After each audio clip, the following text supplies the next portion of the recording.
প্লেয়াররা হচ্ছে গিয়ে ব্যাংকে চেকটা দিয়েছে, এখন পর্যন্ত স্টিল নাও কোনো প্রকার রেসপন্স আসেনি ব্যাংক থেকে।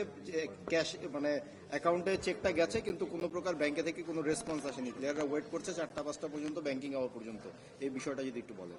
ব্যাংকিং আওয়ারটা পর্যন্ত যেহেতু প্লেয়াররা বলেছে ওয়েট করতে, এবং দেখি শেষ পর্যন্ত কি হয়। কারণ আমি প্লেয়াররা কি আপনাকে বলেছে ব্যাংকিং আওয়ার পর্যন্ত ওয়েট করতে?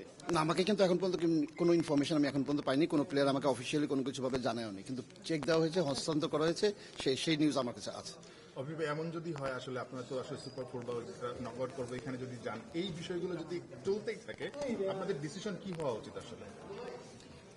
আমি আশা করি সবকিছু ঠিক হয়ে যাবে, এবং যেভাবে আশা তো আসলে শুরু থেকে করে আসছেন, এখনো চলছে, বিপিএলটা শেষই হয়ে যাচ্ছে, আশা আসলে শেষ হবে কবে?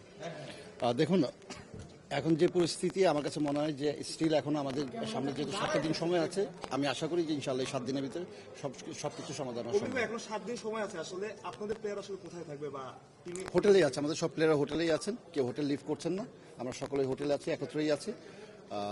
Let's hope for the best, এতটুকু বলতে পারি।